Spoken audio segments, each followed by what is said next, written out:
Hello भैया, कैसे हैं आप सब? मस्त है एकदम।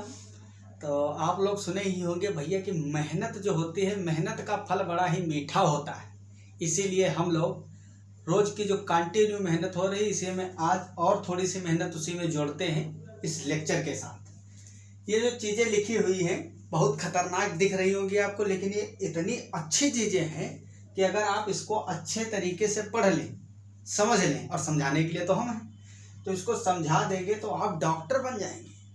और अगर नहीं डॉक्टर बने तो भविष्य में प्रोफेसर बन के लॉट्स ऑफ डॉक्टर प्रोड्यूस करेंगे। समझ रहे हो? तो इसलिए ये इतनी इम्पोर्टेंट चीज़ें हैं, क्योंकि मॉलिक्यूलर बायोलॉजी आज की डेट में, अगर जूलॉजी में हम बात करें तो सबसे ज़्यादा अगर किसी चीज़ का स्कोप है तो इसी का है।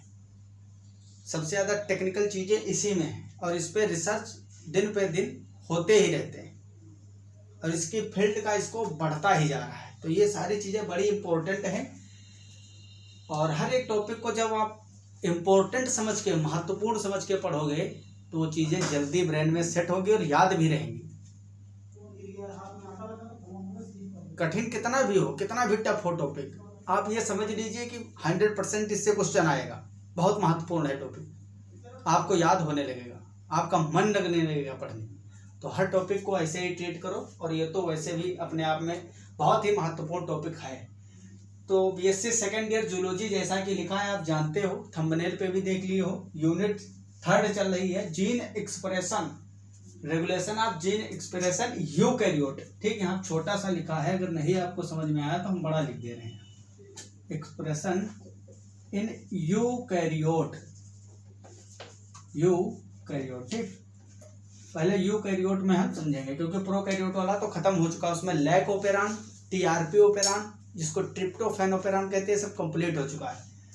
अब हम यूकैरियोट में पढ़ेंगे। सबसे खास बात यह है कि यूकैरियोट में किसी भी प्रकार का ओपेरान सिस्टम नहीं होता है। यह बहुत बार पूछा जाता है क्वेश्चन 1 नंबर में, तो ये तो आपको याद ही रखना है। इसमें जो रेगुलेशन है, पहली बात तो रेगुलेशन और एक्सप्रेशन, ये आप इससे पहले के लेक्चर देखिए, इस यूनिट के फर्स्ट लेक्चर, उसको बिना देखे यहाँ पे आ जाओगे सीधे, चीजें जल्दी समझ में नहीं आएंगी। रेगुलेशन या कंट्रोल, कंट्रोल आप जानते हो, किसी को नियंत्रित करना, समझ रहे हो? मान लो जैसे कि कोई एक व्यक्ति है,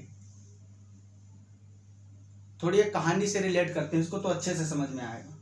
वो कोई सूचना लेके जा रहा है और जिस घर में जा रहा है उस घर के सदस्य उस सूचना को सुनकर बहुत ही गुस्सा हो जाएंगे और उस व्यक्ति को बहुत धुलाई कर देंगे और छाटेंगे।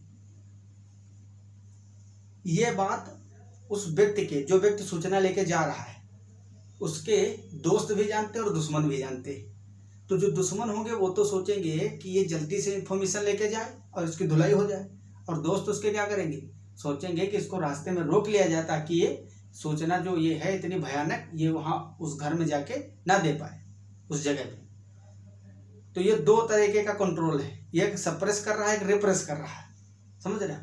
तो इस यही है यहाँ पे खेल हो रहा है एक्सप्रेशन में, रेगुलेशन। अब जीन क्या है? वो व्यक्ति है जो सूचना लेके जा रहा है प्रोटीन के घर, प्रोटीन बनाने के लिए। और प्रोटीन बनने के लिए, मतलब जो प्रोटीन बनेगी वो बहुत ही भयानक होगी, कुछ गलत काम कर सकती है। इसलिए बीच में क्या लगे हुए हैं, वो जीन भागेगी और जीन के कई सारे फ्रेंड होंगे, बीच में कई सारे दुश्मन होंगे, तो उसको रोकने की, उसको एक्सप्रेस करने की, उस सूचना पहुंचाने में उसको नियंत्रित करेंगे। कुछ बढ़ाएंगे रेट को उसकी, कुछ घटाएंगे। तो यही कंट्रोल है, ये अलग अलग लेवल पे होता है। मतलब उस व्यक्ति से और उस घर जहाँ सूचना ले जाना, उसके बीच में काफ़ी दूरी तय करना है। तो रास्ते में जगह जगह पे उसके दोस्त और दुश्मन मिलेंगे। इसी तरह से यहाँ भी कुछ खास स्पेसिफिक स्टेप हैं, उन्हीं स्टेप पे कंट्रोल किया जा सकता है। पहला स्टेप, इस सूचना को स्टार्टिंग में ही रोक दिया जाए। सबसे पहले जो डीएनए में जीन होगा, कोई भी पार्ट है जो किसी प्रोटीन को कोड करता है, यही मैं स्टार्टिंग से बताता आ रहा हूँ। डीएनए का कोई भी स्पेसिफिक पार्ट जो एक पार्टिकुलर प्रोटीन को कोड करने के लिए सूचना रखता है, इंफॉर्मेशन रखता है, उसको हम बोलते हैं जीन। ये जीन सबसे पहले प्राइमरी ट्रांसक्रिप्ट बनाता है, क्योंकि हम पढ़े ट्रांसक्रिप्शन के थ्रू डीएनए से क्या बनता है, एमआरएनए, लेकिन उस एमआरएनए के बीच में भी एक प्राइमरी ट्रांसक्रिप्ट बनता है। ठीक, तो उस प्राइमरी ट्रांसक्रिप्ट के बनने और इस डीएनए जीन के बीच में आप कंट्रोल कर सकते हो। ये पहला स्टेप हो गया, जिसको बोलते हैं ट्रांसक्रिप्शनल रेगुलेशन। इसके बाद में आप इसके प्रोसेसिंग होगी, मतलब कुछ इसका संसाधन किया जाएगा जिसके थ्रू प्राइमरी ट्रांसक्रिप्ट एमआरएनए में मॉडिफाइड हो जाए। अगर इसके बीच कंट्रोल करोगे तो उसको बोलते हैं आरएनए प्रोसेसिंग कंट्रोल, आरएनए संसाधन नियंत्रण। इसके अलावा आप जब एमआरएनए ट्रांसपोर्ट किया जाता है, आपको अच्छे से पता होगा, मान लो ये कोई भी सेल है यूकैरियोटिक और इसके बीच में न्यूक्लियस है, और न्यूक्लियस की जो मेम्ब्रेन होती है उसमें छेद होते हैं, इस तरह से छिद्र पोरस होती है उसकी मेम्ब्रेन। तो इस न्यूक्लियस के अंदर ये सारा काम हो रहा है ट्रांसक्रिप्शन वगैरह। तो ट्रांसक्रिप्शन के थ्रू जो एमआरएनए बनेंगे वो इस छिद्रों से बाहर आएंगे साइटोसोल में, न्यूक्लियस से साइटोसोल में पहले ट्रांसफर किया जाएगा, क्योंकि ट्रांसक्रिप्शन न्यूक्लियस के अंदर होगा, केंद्रक के अंदर। डीएनए से एमआरएनए बनेगा न्यूक्लियस में, केंद्रक में, फिर वो एमआरएनए बाहर निकल के आएगा सेल के साइटोप्लाज्म में, कोशिका द्रव्य में, वहां पे ट्रांसलेशन होगा, एमआरएनए से प्रोटीन बनेगा। तो जब वो बाहर निकल के आता है, इस दौरान भी आप कंट्रोल कर सकते हो, उसको बोलते हैं आरएनए ट्रांसफर कंट्रोल, ट्रांसपोर्ट के दौरान। ठीक, इसके बाद एक लास्ट और आपको चांस मिलता है कि इस पागल व्यक्ति को जो सूचना लिया जा रहा है इसको रोक लिया जाए। पागल भी हो सकता है, बहुत अच्छा भी हो सकता है, क्योंकि अच्छी प्रोटीन भी बन सकती है, बेकार भी बन सकती है। तो इस स्टेप को बोलते हैं ट्रांसलेशनल कंट्रोल, जब एक्चुअल ट्रांसलेशन होता है एमआरएनए से क्या बनता है, प्रोटीन। तो ये वेरियस टाइप ऑफ कंट्रोल के स्टेप हैं। इतनी जगह पे आप कंट्रोल कर सकते हो। अगर हर जगह फेल हो गए तो फिर वो प्रोडक्ट बन ही जाएगा, सूचना पहुंच जाएगी और जो होना है वो हो जाएगा। ठीक, तो ये तो एक्सप्रेशन और रेगुलेशन की बात हो गई। ऐसे ही प्रोकैरियोट में भी होता है, क्योंकि उसमें बस प्रोसेसिंग संसाधन वगैरह की आवश्यकता नहीं होती है, यूकैरियोटिक में होता है, उसमें सीधे एमआरएनए डीएनए से बन जाता है, ये सारी चीज़ें होती हैं। अगर हम बात करें कि ये एक्सप्रेशन ये सब, एक केस ले लेते हैं एग्जाम्पल के तौर पे, तो और अच्छे से समझ में आ जाएगा। जैसे कि मान लीजिए कोई एक सेल है, अब कहीं की भी हो सकते हैं, मान लो मेरी ये स्किन है, स्किन की जो कलर है इस पर अल्ट्रावायलेट रेस आके फॉल कर रही है। आपको पता है, हालांकि आती नहीं है, बहुत ही कम, रेयरली आती हैं। जो अंटार्कटिका का जो रीजन है जहाँ पे ओजोन की लेयर है, ओजोन लेयर का डिप्लेशन हो गया है, जहाँ पे छिद्र हो गया है, वहाँ हल्की फुल्की आ जाती है, बाकी कहीं भी नहीं आती है पृथ्वी में। अल्ट्रावायलेट रेस को ओजोन लेयर जो है वो फिर से ऊपर की ओर भेज देती है, उससे टकरा के वापस चली जाती है। मान लो किसी कारणवश अगर आ जाएं तो स्किन पे जब फॉल करेंगी तो स्किन के जो ऊपर की लेयर है इसमें सेल्स होंगी, क्योंकि पूरी बॉडी हमारी सेल से बनी है, कोशिका से। तो इसकी जो सेल होंगी, तो मान लो वही सेल यहाँ पे मैंने बना दिया, इस पे जैसे ही अल्ट्रावायलेट को यूवी रेस भी हम बोलते हैं ना शॉर्ट में, इस पे फॉल करेंगी तो वो सीधे इसको पेनिट्रेट कर जाती है, सेल को, सेल की मेम्ब्रेन को, न्यूक्लियस को भी पेनिट्रेट कर जाएंगी। ठीक, इवन जेनेटिक मटेरियल तक उसके पहुंच जाएंगी।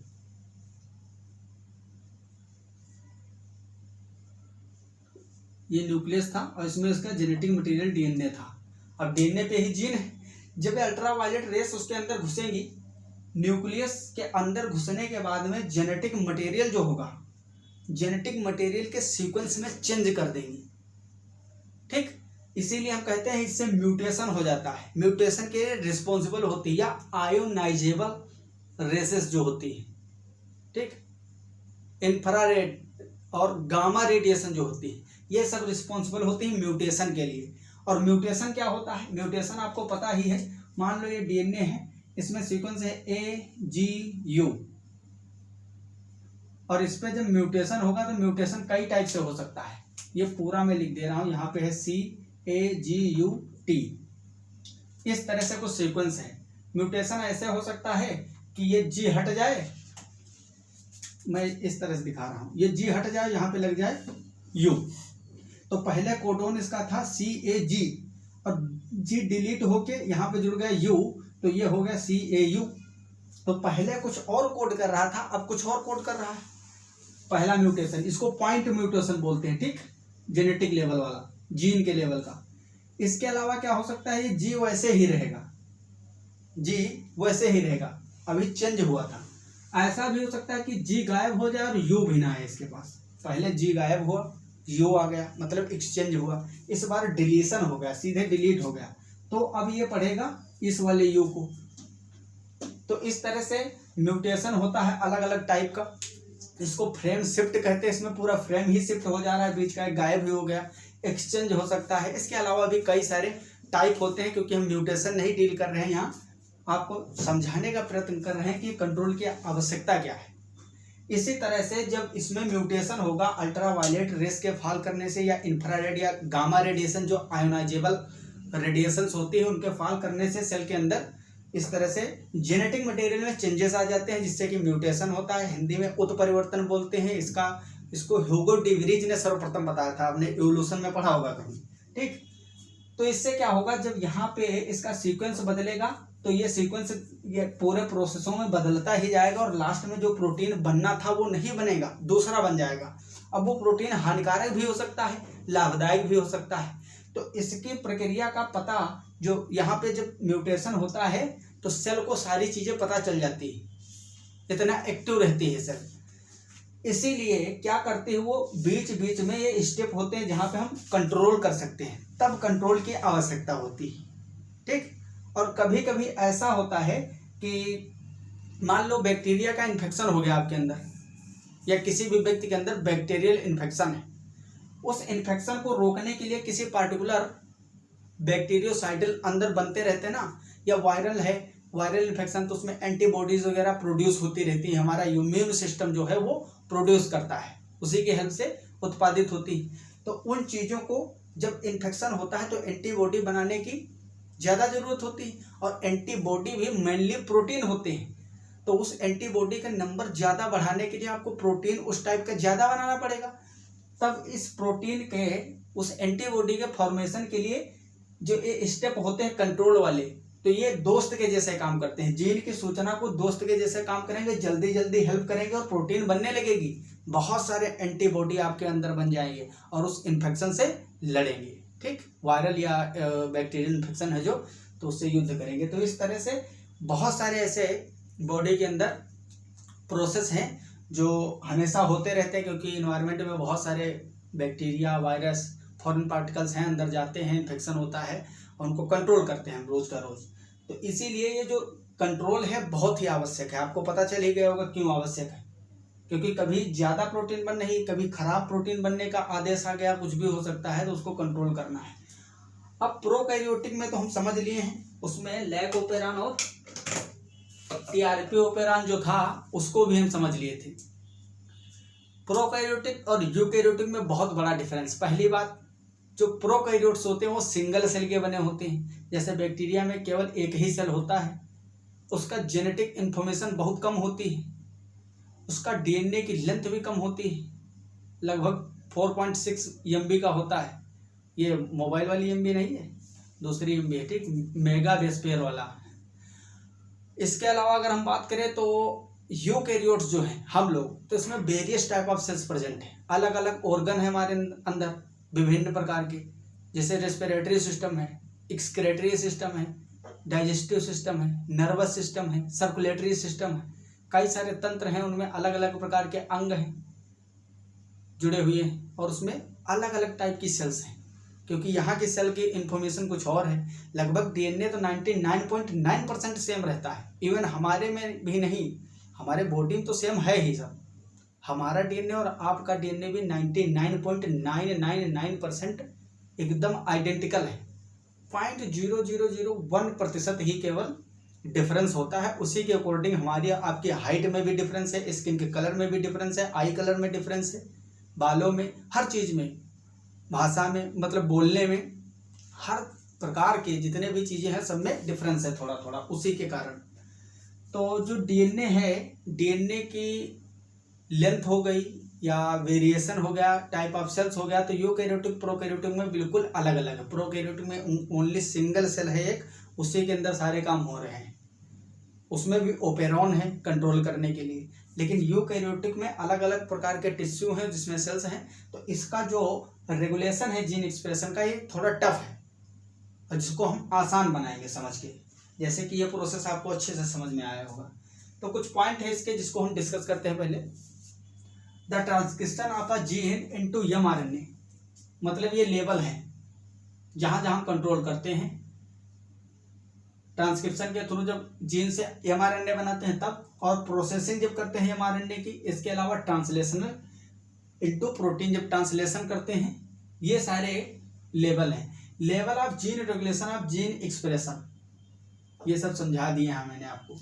अब है control of gene expression eukaryotes में, लिखेंगे किस लैंग्वेज में वो बता रहा हूँ। ये सारे पॉइंट इंपॉर्टेंट है क्योंकि जो पॉइंट मैं यहाँ पे लिखा हूँ, आपको नोट्स दे दूंगा, उसमें हो सकता है मिल जाए, लेकिन मैं अपने हिसाब से जो ये पॉइंट निकाल के लिखा हूँ ये आपको याद जल्दी होंगे। दूसरी बात, ये पॉइंट जब आप लिखोगे तो थोड़ा सा अट्रैक्शन बढ़ता है प्रोफेसर का, एकदम चुनिंदा पॉइंट है, ठीक। Mammalian cells possess about 1000 times more genetic information than does the bacterium E. coli। मतलब जो हम लोग हैं, मेमेलियंस कहने का मतलब समझते हो ना, मैमल्स जिसमें मेमोरी ग्लैंड्स होती है, स्तनपायी जो होते हैं ना, जिनके बाह्य कर्ण होते हैं, लक्षण जानते हो ना मेमेलियंस के। जैसे हम लोग हैं, बिल्ली है, गाय है, भैंस है, सब मेमेलियन है। मेमेलियन में जो सेल में इंफॉर्मेशन जो होती है, जेनेटिक इंफॉर्मेशन, वो एक प्रोकैरियोटिक सेल की तुलना में लगभग 1000 टाइम ज़्यादा होती है। इस चीज़ को आप समझ सकते हो कितना कॉम्प्लेक्स हो जाएगा यहाँ।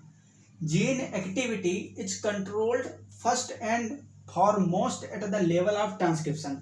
मैक्सिमम जो कंट्रोल है वो ट्रांसक्रिप्शन के लेवल पे ही होता है। कहाँ होता है? ट्रांसक्रिप्शन के लेवल पे, स्टार्टिंग में ही कर लिया जाता है। एक बार mRNA बन जाता है तो थोड़ा उसको कंट्रोल करना मुश्किल होता है, क्योंकि जैसे ही म्यूटेशन हुआ तो सारे फैक्टर मिलके अगर यहीं पे कंट्रोल कर लिए तो ज़्यादा अच्छा है। एक बार व्यक्ति घर से निकल जाए फिर उसको रोकना आसान है, या घर में ही हो तो उसको रोक लो तो आसान है, समझ रहे हैं? वही वाली बात। फिर है much of this control is achieved through the interplay between proteins that bind to specific DNA sequences and their DNA binding sites. तो अलग अलग साइट्स हैं जिसपे बाइंड करके एक्टिवेटर, रिप्रेसर, ये सब अपना कार्य करेंगे और कंट्रोल करेंगे। This can have a positive और निगेटिव इफेक्ट ऑन ट्रांसक्रिप्शन। मतलब अब कंट्रोल के अकॉर्डिंग कैसी सूचना है, कैसे क्या करना है, उसके अनुसार पॉजिटिव इफेक्ट भी हो सकता है ट्रांसक्रिप्शन पे। मतलब ट्रांसक्रिप्शन जल्दी फास्ट करवा दिया जाए, ज़्यादा प्रोटीन प्रोड्यूस की जाए, इन्फेक्शन के टाइम पे एंटीबॉडी ज़्यादा बना दी जाए, या फिर निगेटिव इफेक्ट भी हो सकता है ट्रांसक्रिप्शन पे, ताकि आरएनए को बन ही ना दिया जाए या एमआरएनए को बनने ना दिया जाए, बिल्कुल रोक दिया जाए। तो पॉजिटिव निगेटिव दोनों टाइप के हो सकते हैं effect. Transcription control result in tissue specific gene expression. मतलब ये जो ट्रांसलेशनल कंट्रोल है, अब इसको अच्छे से समझो। प्रोकैरियोट में सब सेम ही रहता था, यहाँ पे अलग अलग है। ट्रांसक्रिप्शनल कंट्रोल जो है can result in tissue specific gene expression. मतलब अलग अलग टिश्यू में मैकेनिज्म अलग अलग हो सकती है, क्योंकि हमारे अंदर various type of cells present है। नर्व सेल इतनी सारी लंबी है, एक हाथ की होती है ना, पूरे एक हाथ में एक न्यूरॉन हो सकता है कि यहाँ पे उसका सेल बॉडी हो, और यहाँ से न्यूरॉन हमारी जो पीछे होती है ना, ये बैकबोन, इसमें मेरुदंड में जुड़ी हो। स्पाइनल कॉर्ड जो है हमारा, ये स्पाइनल कॉर्ड रीढ़ की जो रज्जु होती है इसमें जुड़ा हो, तो इतना बड़ा न्यूरॉन सेल हो सकता है, सिंगल सेल, समझ रहे हैं? और बाकी माइक्रोस्कोपिक भी सेल है। तो अलग अलग टाइप की सेल्स हैं हमारे अंदर, और उसमें मैकेनिज्म अलग अलग फॉलो होता है। वही बात यहाँ पे लिखी गई है। Transcription control can result in tissue specific gene expression and addition to transcription level control gene expression can also be modulated by. मतलब जो ट्रांसक्रिप्शनल लेवल का कंट्रोल है जीन एक्सप्रेशन का, उसको हम इसके अलावा कई सारे फैक्टर से कंट्रोल कर सकते हैं। पहला है जीन अरेंजमेंट। ये मैंने शॉर्ट में लिखा, आपको पूरा नोट करना है जितनी भी चीज़ें मैंने बताया है। अगर आप अभी तक समझ रहे थे तो फिर से लेक्चर स्टार्ट करिए शुरू से, और कॉपी पेन लेके बैठिए, सारे प्रोसेस लिखिए, पॉइंट लिखिए, क्योंकि यही आपके काम आएंगे। तो पहला इसमें जीन अरेंजमेंट के हिसाब से, क्योंकि इसमें ओपेरॉन तो है नहीं यूकैरियोट में, तो इसमें कुछ स्पेसिफिक टेक्निक्स हैं जिसके थ्रू हम कंट्रोल करते हैं। जीन का अरेंजमेंट कर लिया जाए, मतलब जीन को कुछ ऐसे तरीके से अरेंज कर लिया जाए कि यह प्रोसेस बंद हो जाए या तेज होने लगे। इसके अलावा जीन एम्पलीफिकेशन, जीन को एम्पलीफाई कर दिया जाए, नंबर बढ़ा लिया जाए जीन का। Post transcriptional modification, RNA stabilization. तो ये कुछ स्टेप हैं जिनको हम अच्छे से पढ़ेंगे, यही सारे लेवल हैं कंट्रोल के।